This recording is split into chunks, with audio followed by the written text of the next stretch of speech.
This is the Boulder Zone, the fusion of masculine advice and entertainment. This is Sparta! Here's your host, Marco Boulder. Welcome, my fellow interwebbers. Thanks for tuning back into the Boulder Zone. On deck is our usual brand of no frills, unpolished manly talk and jocularity. Today, we've loaded up our testosterone-loaded love guns to do an album review for you. The band is RATT, and the album is Detonator.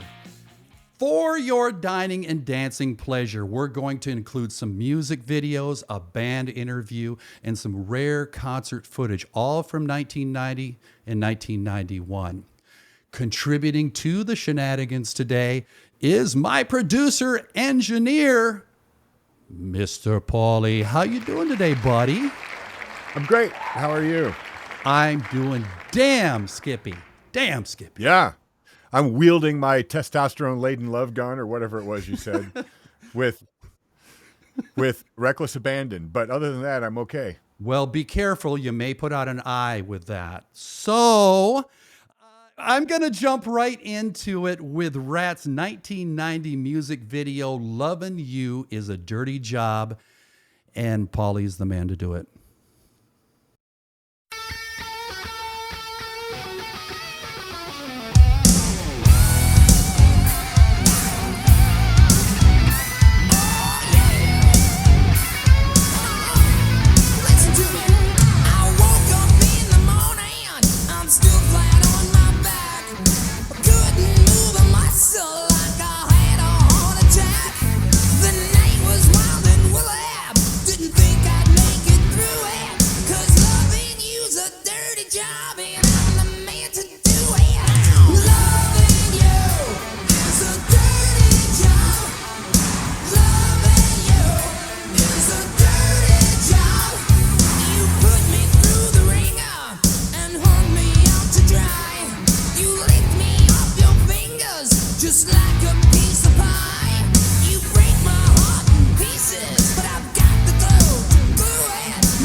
That video, it's got the fast clips. They all look really cool. The music's badass.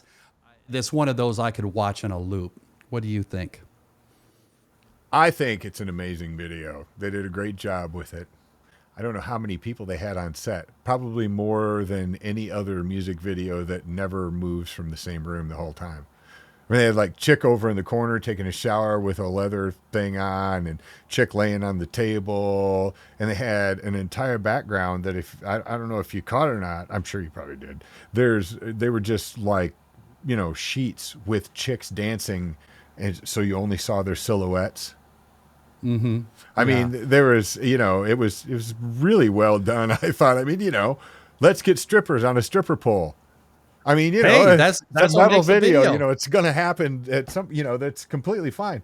So I thought that the concept they came up with was great. Obviously, they had a budget to do whatever they wanted. Everybody looked cool. I think after watching it this time, I'm going to say especially Juan. He's badass. He's so You know, cool. they all have this stage presence. I don't think I told you before. Maybe I did. I got to see them live in DC back in 91. And That's awesome. that, obviously, Stephen Pearcy is the ultimate showman. But I was impressed with Juan. I'd never seen a bass player have that type of performance, that level up there where he's just moving and engaging in all the bass gyrations. He impressed me a lot, and you could see it in that video. I agree.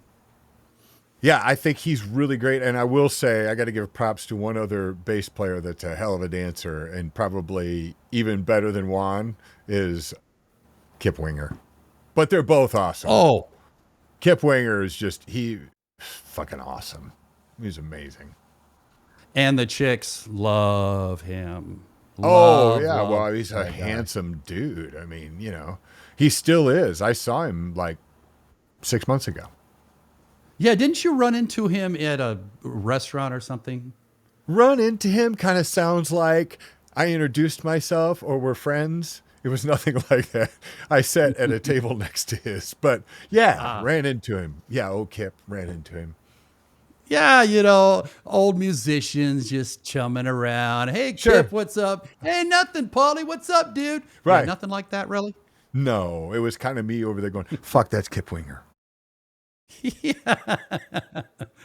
Okay, let's do a little background on the Detonator album. Detonator was the 5th album that they put out on August 21st, 1990. And it was the final one with Robin Crosby, sadly, due to his addiction. He really didn't contribute much to it at all. It peaked at number 23 on Billboard. It certified gold, which was a departure from their previous, or their first couple of albums, which went platinum in like 10 minutes, I think.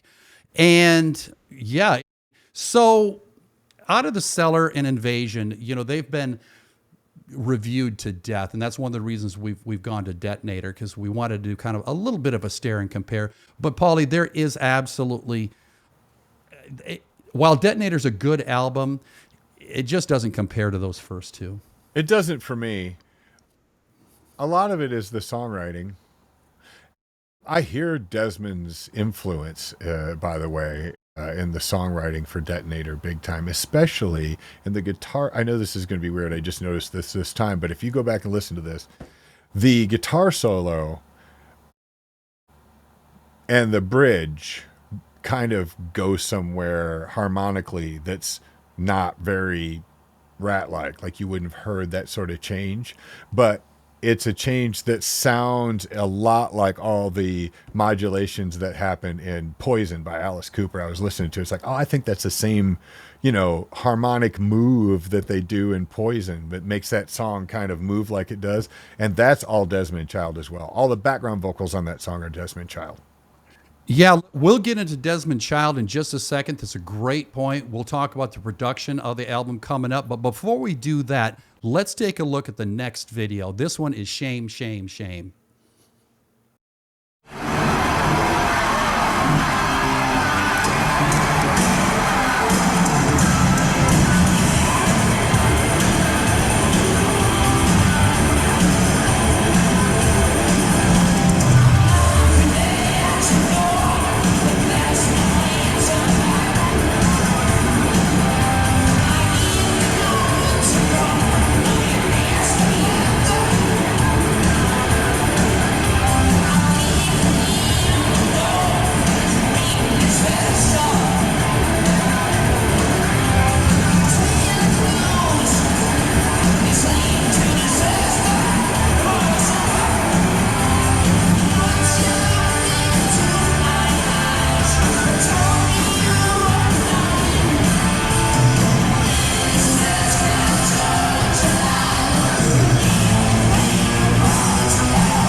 If you couldn't tell, that was a bootleg video, but I kind of like those. You really get a view of what the band is like without all the cuts, without all the flash, without all the shit going on in the background. And what I thought was really interesting, Paul, was it looked like they had like a brown paper bag they had a hole cut out in and the camera was stuck out in it. They were definitely trying to bootleg this video. Yeah, obviously. Yeah. Yeah, so I got to say that the energy, this is what you get from something like that. The real energy that you'd see on stage. Every one of them was moving around and doing their thing. And of course, Juan's cool factor on the bass is through the roof. And Piercy as well as just the ultimate showman. But the other thing was Crosby and how he regressed, how he kind of pulled back. And he'd come up, then he'd go back. Why do you think he was doing that, Paulie? Any speculation? I don't know. I was thinking about that while we were watching the video, and I was wondering if he, he didn't play any leads or anything. Maybe he just kind of felt like bass players do often, like, I'm just going to stand back here by the drums and just playing rhythm, and I'll, look cool and just be back here. And, when you've got Warren, the lead guitar player, Stephen Piercy, and Juan right there in front of you, it's kind of like, well, you're not going to compete with any of them. The stage isn't going to look symmetrical if there's four of you up there like that. Steven's not going to be able to be the guy in the middle. So there's going to be two on one side. Probably don't want to put both guitar players on one side. And, you're standing behind Juan. I mean, he's the best bass showman. I just can't think of another bass showman that I think is better. I mean, there's a lot of really great ones. Kip Winger, Billy Sheehan, all those guys. But I just really loved his approach to it. It seemed so natural. It didn't seem like he rehearsed this shit. It just seemed like he was that much into it. And that is also some of the honesty that you can see in that video, as you said, with no cuts or anything. It's obviously, you're seeing everything that happened, and they were tight. Nobody went in and overdubbed anything. They were really tight. The drums, everything sounded great. I never lost Steven's voice, even in a cheap camera video like that. And that is just a testimony that the front of house guy was, knew what the hell he was doing. I've been to a couple concerts lately where I couldn't hear the lead singer, and it was a real tragedy. So, I can tell even from that shitty recording of the live that the live mix was amazing. There's a couple drum fills in there if you listen for it. The drums, even the toms, which a lot of live concerts, when you go see it in person, a lot of live concerts, they get kind of lost. If you listen close on that video, even they came through and sound pretty damn good. So I think that they had it together as far as their staff, their front of house guy. Obviously, their lighting dude knew what was going on, and they were just as professional. Kind of awesome. I wish there was concerts like that now. It was really good. Getting back to Robin, you made a good point there. It kind of reminded me of when I was watching it. It reminded me of the whole Malcolm from AC/DC thing, how he'd step up and he'd do his part, and then he'd step back again. Now, Robin was a little more animated and active and that sort of thing. But, I think he wasn't a big part of the show at that point. He was doing the best he could because of his addiction. I mean, that was 91. And that was in the midst of his addiction issues, his rehab issues, and all of that. So that had to play a huge part. Because really, after that tour, he didn't tour with them anymore. So that was basically it for him. Yeah. And literally, unfortunately. Sad part about it. So let's go ahead and look at the production side of it. You touched on that earlier. Desmond Childs was their new producer. He replaced Beau Hill for that album. Let's talk about that a little bit more. What do you think of that replacement, Paulie? Well, I mean, it's not officially Desmond Child, right? It's Sir Arthur somebody, right? Yeah, Sir Mix-a-Lot, or I think. I think it was Sir Mix-a-Lot. Close enough, whatever. I mean, a lot of it feels like it was done at Desmond's hand anyway. Some of the lyrics are stupid. Musically, there was a few things that tipped me off. Not all the lyrics are stupid, but man, we've talked about it. Some of them are, I mean, rock albums in general, but especially this one is just, dude, what were you thinking? Yeah. Crazy. Yeah. Every band has those kitschy, kind of silly hooks and things, but there are just too many songs. Even the hit off of that album, the first video that we saw, had some kind of hokey lyrics in it, but the music just really overshadowed all that, so they kind of got away with it. But we'll talk about some of those songs. They had some of those interesting lyrics too. You licked me off your finger just like a piece of pie. Yeah, well, if you're a pie fan, I guess that would be good. But if you don't like pie too much, then, I don't know. I mean, I generally eat pie with a utensil and don't end up licking it off my fingers. Well, you know what? And I'm not a big pie eating contest guy either. So I'm that's just gross.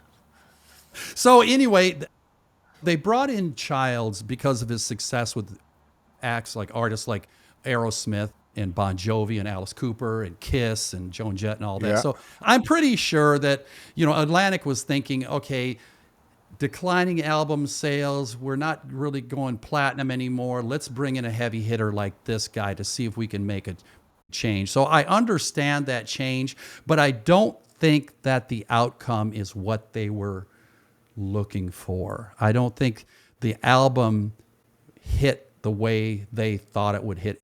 We talked off camera. When I got that album back in 91, 90, whenever it came out, I put it on the record player, and the first two songs just blew me away. I was like, yeah, Ratt's back, man. These are awesome. And then they got into that third song. What was that third song? It was Scratch That Itch. Scratch That Itch. Yeah, it's, wow. That song was like, just, you're up there for the intro, for Juan's intro there. What is it? War and D, and then the Shame, Shame, Shame, and then Lovin' You's a Dirty Job, and then Scratch That Itch comes on, and I kind of went, ah. And then you listen to it a few times and start picking up on some of those lyrics, and oh my goodness, scary. Yeah, some of the lyrics they are creative. Right. And we'll talk a little bit in a minute about the actual production of the album and how it sounded and where it was lacking and maybe some strong points and all that. But before we do that, let's go ahead and take a look at an interview that RATT did back in 91 when they're on their Japan leg of their tour. We'd like to ask you guys, go a brief history of RATT, using like every, the RATT album, first album, Phil, you were like, this is like grade 36 album or something? This is our 40th album. Now, the EP was obviously our first effort. Let's see, band got together as we know it now in 1982, late 82. Played all the clubs you can play in Los Angeles, everywhere. We even had to pay to play. We had to change our name to play some places. But the EP was very special to us and still is, for the fact that we had to do it ourselves. Nobody signed us, nobody, I think we were being overlooked. And when we went in to do the EP, which we did in 3 days, you had the real thing there. It was the beginning of, RATT as we know it. It's very strong, raw, and exciting, and it was a good year. And how about Out of the Cellar, Lovin? Well, Out of the Cellar was sort of an extension of the EP, just in that a lot of the songs that were on the Cellar album could have been on the EP, but when we got the deal with Atlantic, we decided to go ahead with all the tunes. We wrote some songs brand new for that record, quite a few, and had some stuff that was old from before.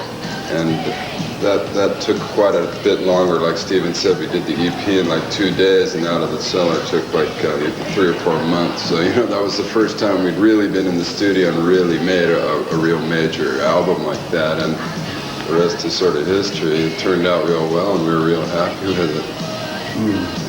So, you know, you got a double platinum and triple, platinum of albums there, right? Yeah, Out of the Cellar was, to us, pretty much out of the cellar. I mean, we had nothing, and we're still hungry as far as wanting better music for us. But Out of the Cellar in '84 was, there wasn't too many acts really doing what we did in '84. I think it shows in music and, you know, the whole package really. We really wanted that album to go gold. It was a big goal for us, and it ended up selling about 3 million albums. So. We wanted it just to go vinyl. Yeah, we just wanted it to come out. So it ended up being really, you know, everybody was really excited. Yeah. That was the year of the RATT, Yes. 1984, on the Chinese calendar. So I guess it was in the stars. No, we don't like to put songs that are the titles of an album. But we do have a song called Out of the Cellar, Invasion, etc. We do, but it'll stay in the vault, you know? And then one day we'll release an album called Titles, and it'll be 10, 10 titles. And believe me, we've been wanting to do this for years, so hopefully it'll happen.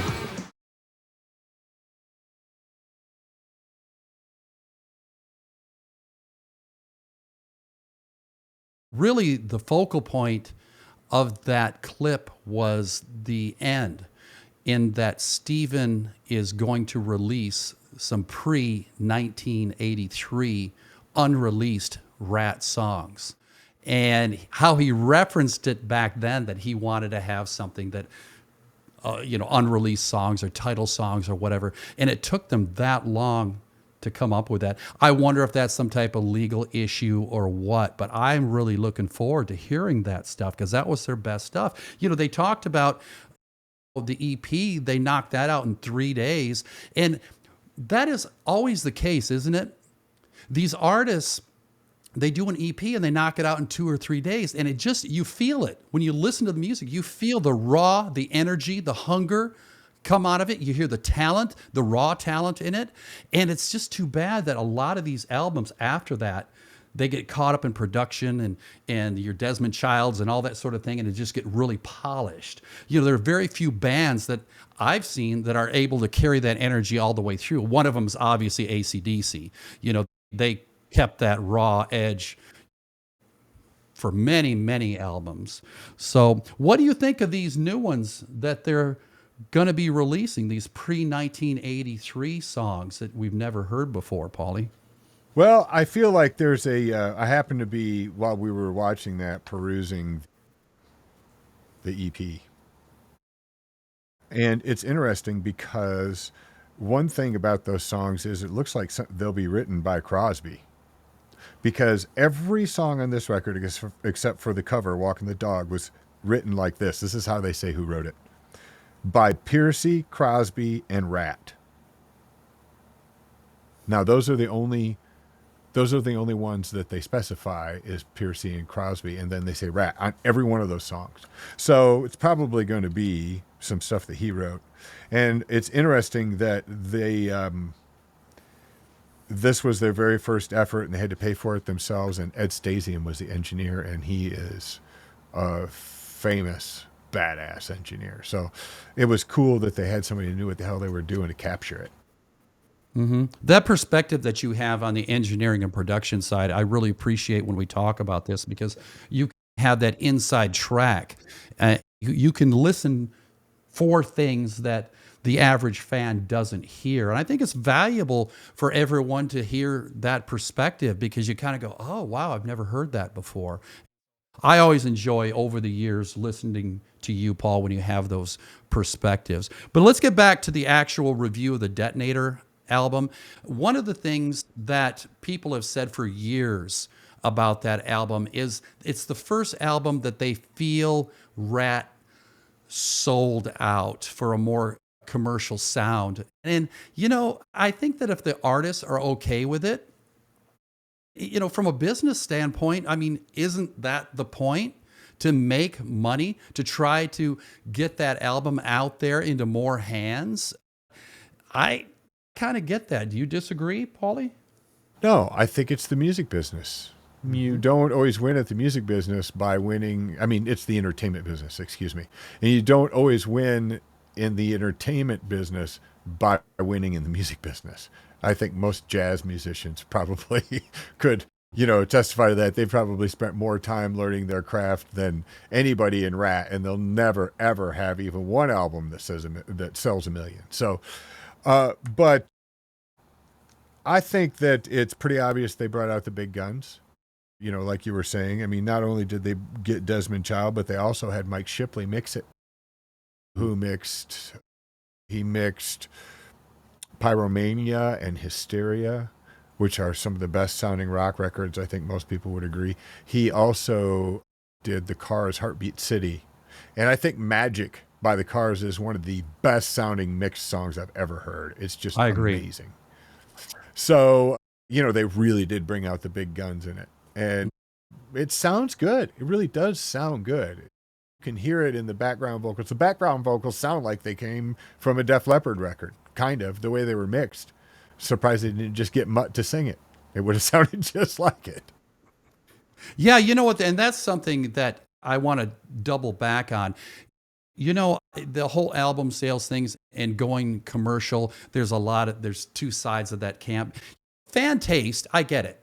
If you feel that they sold out, it's not old like they used to do. That's cool. That's you. But from a business standpoint, that's what they're trying to get done here. They're trying to make money for the record, studio and get to the next album. So there's not songs, but bands that have come out with albums that they sound purely commercial that I don't like. But I just can't say that I disagree with where they're trying to go as far as the business aspect of it. Yeah, I agree. I don't have a problem with a band putting that one song on a record so people will listen to it. Like, Mr. Big had I'm the One That Wants to Be With You, which sounds nothing like the rest of the record, and it's the song most people know them by. I mean, When It's Love by Van Halen, they had to go write a song that was a hit because the record company said there wasn't one. So they just did that. That was, they on purpose went and did something like that. So that's okay. This album sounds like, I don't know. It just feels like the band checked out and somebody else wrote some shitty lyrics and they showed up. I don't know. Yeah, you know what? I think the two high points of the album are first the harmonies, the background vocals. That is something that is a growth that they had, and not a negative way, but they grew into something that really helped that album, made that album sound good. And those harmonies were just top notch. I just loved them on all the songs. They went in a direction I think they probably could have gone into 2 albums sooner. But that's when they discovered it. So that's when they discovered it. The second aspect is obviously Juan's guitar playing. He had that crunch, that King Edward feel in the onset in the first 2-3 albums. And then he kind of progressed into a more bluesy mode. And he had the distortion, but it wasn't as pronounced. And I really liked it. What do you think, Paulie? Yeah, I loved it. Loved Way Cool Jr., which isn't on either of the albums that we're talking about, but that was kind of the first time I noticed him getting kind of bluesy with it. And I love the riffs on Detonator. And Warren really seemed like, of all the band members, maybe he was the one that was checked in. Because even on the live video we saw there, he nailed the solo. He nailed it. He was obviously practiced up and, playing for real. So I don't know. But well, I was going to say the next song I wanted to talk about quickly here was Giving Yourself Away. That is what they claim is their first power ballad. So we'll talk about that, but let's take a look at it first.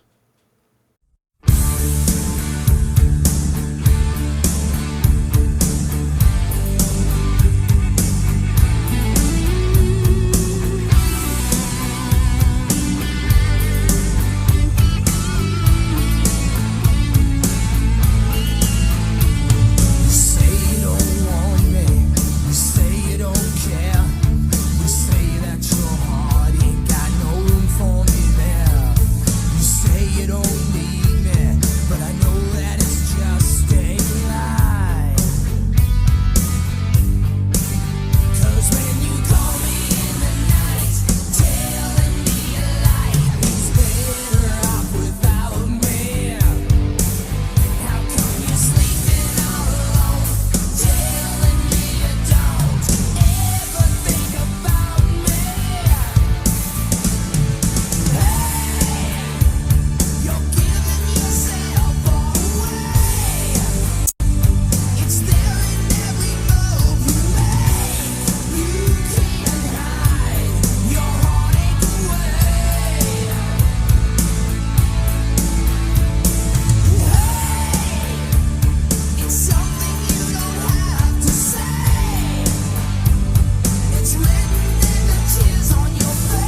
As I mentioned earlier before the video, the Rat Camp calls Givin their only power ballad. But I challenge you to listen to Closer to My Heart on the Invasion record. I think that's damn close to a power ballad. But anyway, I think that the melodies and the lyrics on that song are excellent. And I think if Rat would have come up with that song and included it on Dancing Undercover, kind of when things started to go downhill for them as far as record sales, it might have made a difference on that album, because everybody knows during that time frame how popular power ballads were. Everybody loved them. And if the chicks liked them, then the guys liked them. If it got the chicks out there and talking, then the guys liked it. What's your thoughts on that, Paulie? Well, I think it's a great song. I think it's interesting that it's, this big, huge keyboard laden, sounds just like Here I Go Again song. But it's still a good song. I'm with you on that. I hate almost everything about the video, frankly, especially his stupid hat. I hate the hat. What's with that? The bowler? Yeah, I hate the dumb hat. But other than that, no, it was more than just the hat. But it's just, the song is so, so obviously crafted to be a pop ballad. I don't get the vibe that somebody, a heartfelt emotion was the seed of this song. I think it was let's write something that's really, really popular and people will dig it. Let's maybe something like Here I Go Again by Whitesnake, which it ended up sounding a lot like, so. Yeah, to me, it doesn't really sound like a song that Rat would come up with on their own. I like the song. I appreciate the fact that you have your opinion of it, and that's what we're about here. Honesty and, I like the and song. transparency. But yeah, it is a good song. But you know what? Your point that it sounds very commercial, I guess, speaks to the point that I think goes to the writers of the song. And one of the writers on the song was Diane Warren. And Diane Warren wrote a bunch of hit ballads at the time for Aerosmith and Bad English and even Cher. So I think this might have been something that more came from her mind, and it did its job as far as getting that message across. I'm kind of surprised that it wasn't the hit that they expected it to be, because frankly, I think it hit on all cylinders as far as popularity. Even the video itself fell right in line to what people were watching at the time. What do you think, Paulie? Well, I think it's Desmond Child, Diane Warren, and Stephen Pearcy are the writers on it. And, we're talking about Diane Warren, who wrote all those things you were talking about. She also wrote I Knew You Were Waiting for George Michael and Aretha Franklin. And that's great. That's a wonderful song and everything. This is the only time I think I've ever heard of her writing for a metal band. Maybe Rat's not a metal band at this point, but to me, it just seems like the writing for that genre of music, I don't know. It just doesn't seem like it translated to metal power ballad. Well, I guess you look at a band like Bad English. Would you call them a metal band or a hair metal band? Yeah, they fall into that. Aerosmith most certainly does. In the song that she wrote for them. What's it called? I Don't Want to Miss a Thing. That song. She had a big hand in writing that. So I think she had the experience. She knows what she's doing as far as writing the song and trying to appeal to that audience that really liked that at the time. And so she was successful in doing that. But like I said, I thought because it kind of hit on all those cylinders, it could have done better. Could have done a little bit better. But let's get into the production side of it, because this is what I'm really interested in.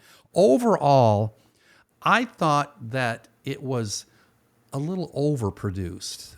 We talked a little bit about this before we came on, in that the effects on it were really over the top. As a producer engineer, what's your opinion of that, Paulie? Well, you're talking about the entire record, right? The entire just, you're record. giving yourself away. Yeah.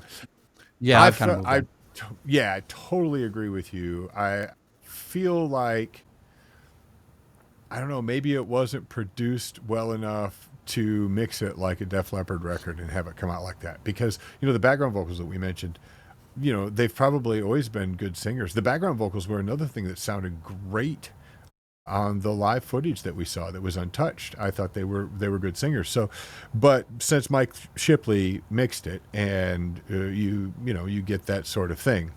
But production wise on the record, Mike Shipley mixing it, even if I hated it, I can't hate it because he's like the man. Unfortunately he's not with us anymore, but he was an amazing mix engineer. And the production on it is all just fine. I think it comes down to songwriting for me. But as far as the production goes, which is what you asked about, it's really great. I just feel like it's a little too pop and it doesn't hit as hard as Out of the Cellar. It doesn't sound like the raw rock and roll experience that Out of the Cellar was. Agreed. So before we get into rating the record, I've got one more video to look at. This is some rare live concert footage from 1991 taken at Bally's Casino when they previewed the song for their next album, this song for their next album. And this was on their 81-91 Rat and Roll record. This song's called Nobody Rides for Free. All right, we're going to do a song here off the new record we got coming out called 81-91 Rat and Roll. It's a xylophone. The song we call Nobody Rides for Free.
Okay, that was another fan-produced video, if you couldn't tell. And the interesting thing about that album, for you Rat and Roll fans, it may sound familiar to you because it was on Swayze's movie Point Break as part of that soundtrack. And the video for that is pretty damn good. I saw that video as well. And the sad thing about that, it was the first one, produced one that I'm aware of that didn't have Crosby on it. I'm kind of a Crosby fan. But it just seemed like that was what stuck out. Good music, good song, but Robin wasn't there. But anyway, you know, these songs that I have here, these videos that I have, when you see these fan-produced ones, I have those because of copyright restrictions. They're going to give me a strike and they're going to shut my thing down. You'll never see this if I use those videos. So these are okay, and that's why you're seeing those. But I think it's, like I said before, it's kind of cool to see the fans' perspective.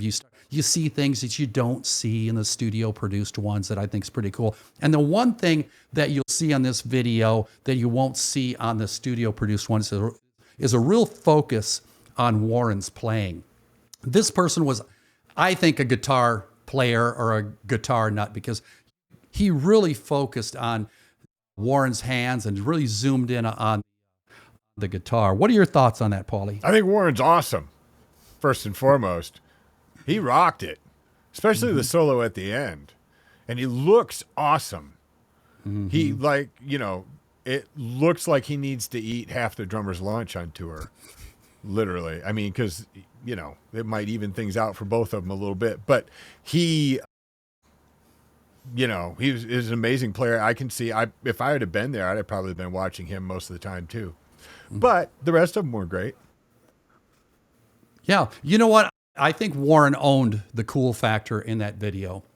He just was, center stage on how badass he looked and how badass he played. So let's go ahead and give the whole album a rating, Paul, from A to F. I'm going to go with a couple pluses and minuses that we've mentioned here already.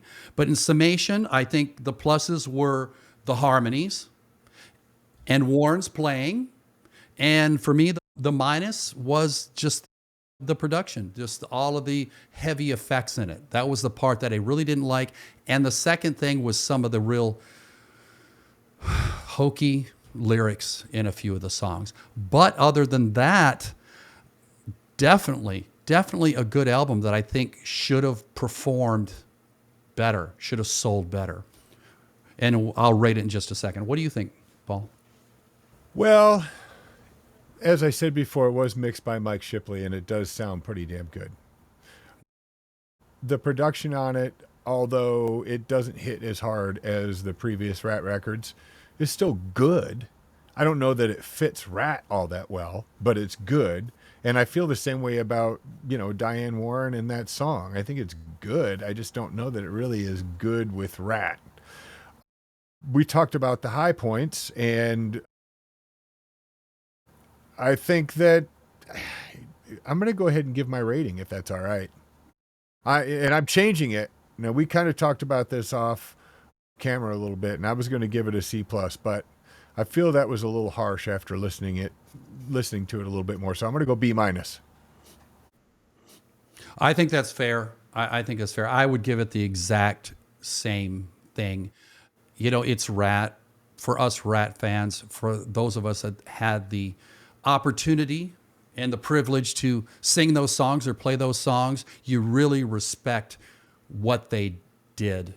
And I'm a Rat and Roller, always loved them. And so I would say B- from A to F is very fair.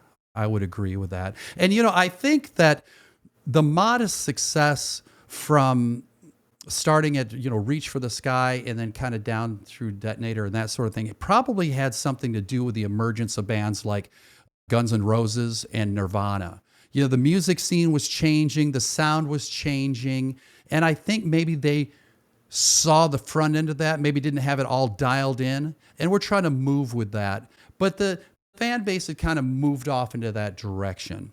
What do you think, Paul? I think that's a great point, because right around there is when Nevermind came out. Mm-hmm. I think. Didn't Nevermind come out in 90, 91? I think it was 91. The very latest?